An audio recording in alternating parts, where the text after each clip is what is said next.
Bonjour mes petits flocons et bienvenue sur la chaîne. J'espère que vous allez bien. Si la terre des lions et son rocher emblématique est aujourd'hui un vaste territoire de la savane africaine tel que nous le connaissons tous, autrefois il n'était qu'une simple formation rocheuse abandonnée dans une savane aride. Alors comment est-il devenu si prospère et surtout comment est né le cycle de la vie? Allez, générique.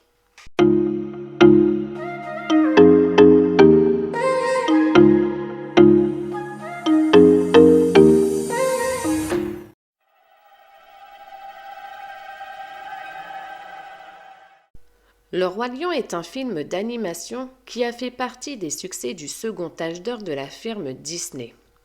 Il rencontre un succès planétaire, devenant le film numéro 1 dans la maison Disney jusqu'à ce que Nemo arrive. Le Roi Lion, c'est l'histoire grosso modo de Simba, futur héritier du trône de la Terre des Lions, dont les parents Mufasa et Sarabi sont aimés de leur peuple. Scar, le frère de Mufasa, convoite lui aussi le trône.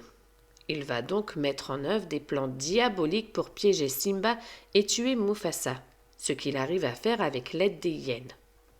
Mufasa perd la vie à cause de son frère, mais Simba, se sentant coupable, écoute les conseils de son oncle et décide de quitter la terre des lions.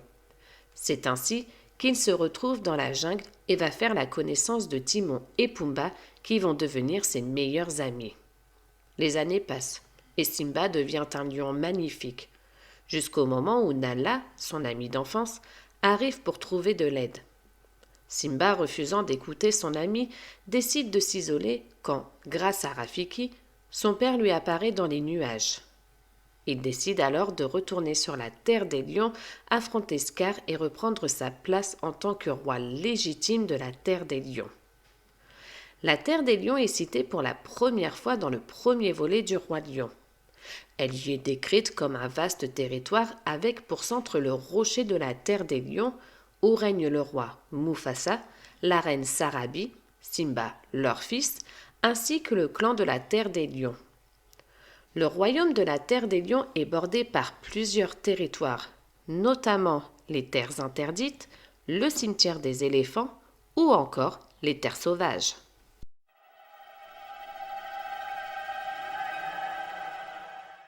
Certaines théories de fans suggèrent que les éléments concernant la Terre des Lions et son commencement ont été établis par Disney depuis bien longtemps et sont en fait indirectement vus dans les peintures rupestres que Rafiki dessine sur son baobab ou même dans le repère de la garde du Roi Lion.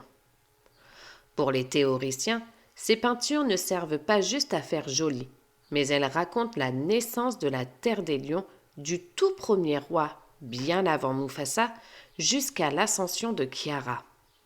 Si vous regardez bien sur ces images, on aperçoit un lion avec une crinière sombre au sommet du rocher des lions.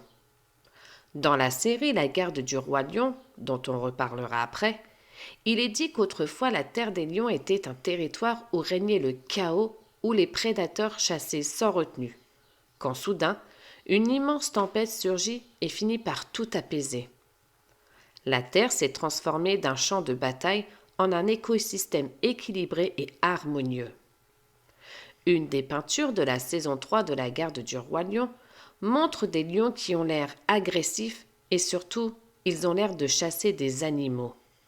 Cependant, au fil du défilement des images, on voit que les choses se transforment et prennent leur philosophie du cycle de la vie.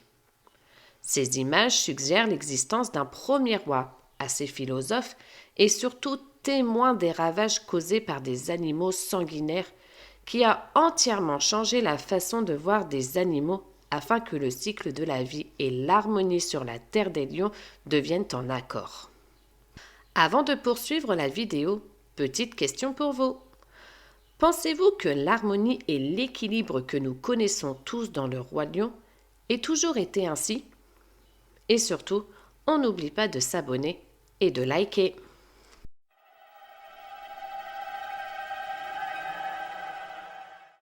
La garde du roi lion est traditionnellement dirigée par le deuxième lionceau du roi régnant. Elle a pour mission de protéger le cycle de la vie et l'ensemble de la terre des lions. La garde du roi lion assure la sécurité des frontières et maintient la paix parmi les habitants de la terre des lions.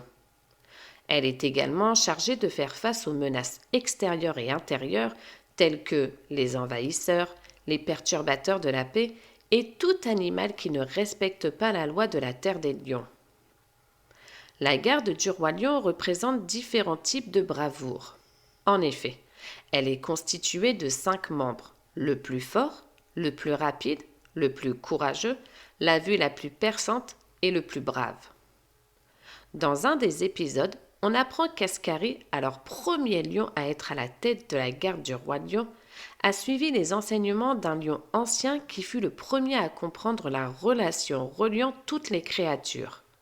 Les idées de ce roi ont créé les bases du cycle de la vie. Ascari découvrit le rugissement des anciens à l'arbre de vie sur l'escarpement de Sika. Il s'entraîne énormément pour comprendre ce rugissement et tous les pouvoirs qu'il contenait.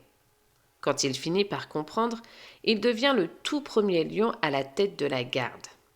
Il rassembla donc 4 lions avec lui pour former la garde du roi lion. On apprend que dans un de ces combats, des lions maléfiques envahirent la terre des lions, mais ils furent vaincus par la garde. On sait aussi que c'est grâce à Ascari que les lions et les éléphants ont établi entre eux un traité de paix. De génération en génération, la tradition de diriger la garde du lion se transmit de cadet à cadet. Scar devint le chef de la garde du roi lion, mais il abusa du pouvoir du rugissement et détruisit sa propre garde. Il perdit ainsi à jamais le pouvoir du rugissement. Pendant le règne où Simba était enfant, la garde du roi lion fut oubliée en raison de l'absence de fratrie le concernant.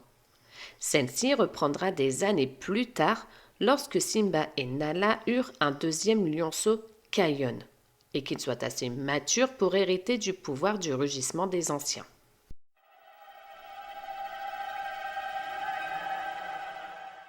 Dans les livres, et notamment la série Le Roi Lion 6 nouvelles aventures, il est fait mention d'une sécheresse ancestrale qui a presque anéanti toute vie dans la terre des lions.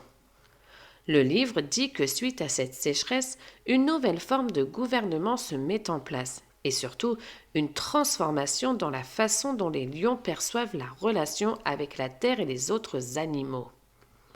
Le nom du roi Moatu résonne comme une légende dans ce livre, car Moatu apparaît comme le premier souverain de la terre des lions.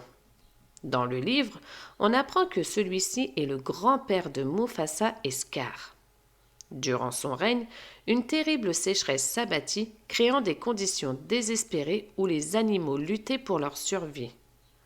La famine menaçant toutes les créatures, Moatu entreprit un périlleux voyage à travers les plaines pour trouver de l'eau. Il se lia d'amitié avec un hippopotame et traversa avec précaution des zones tumultueuses. Moatu trouva une oasis au cœur de la jungle.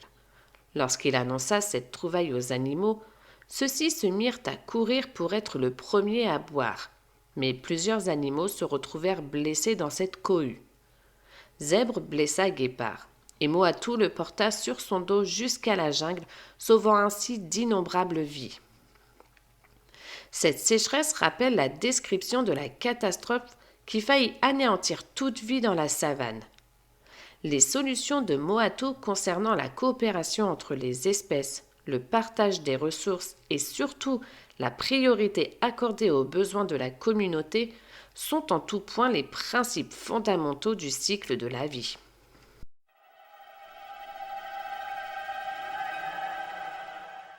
En 2024, un live-action sur le personnage de Mufasa est apparu sur nos écrans.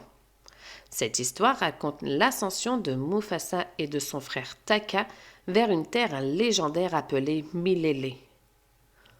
Au début du film, Mufasa demande à sa mère Afia ce qui se trouve là où la lumière touche la terre. Elle lui répond Milele.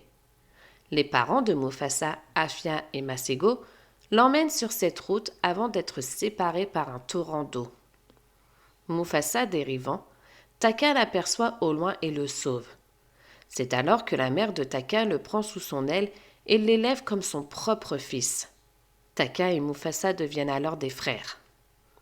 Par un jour de leçon, Taka, Mufasa et leur mère se font attaquer par des lions blancs. Mufasa tue un de ces lions blancs et l'autre prend la fuite pour avertir son clan. C'est alors qu'un combat se prépare entre le clan de Taka et des lions blancs. Sur les paroles du chef, Taka et Mufasa s'enfuirent pour un long voyage vers Milélé.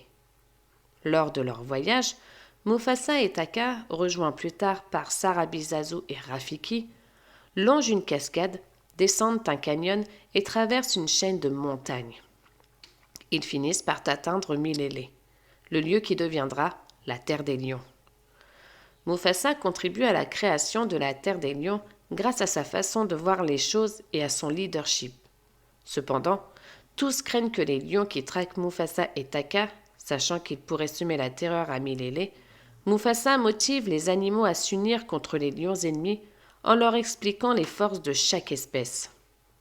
Il les rassure en leur disant qu'il n'est pas meilleur qu'eux simplement parce qu'il est un lion. Le moment où tous les animaux s'unissent pour combattre Kyros et sa bande marque la naissance de la Terre des Lions. Ils ne forment plus qu'une seule communauté. C'est à ce moment que Mufasa deviendra le roi de ce qui deviendra la Terre des Lions. Voilà mes petits flocons pour ces détails concernant la Terre des Lions et le cycle de la vie.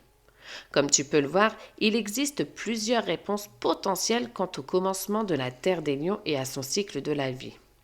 Je pense que chacun est libre de choisir sa propre réponse sans pour autant laisser de côté les autres.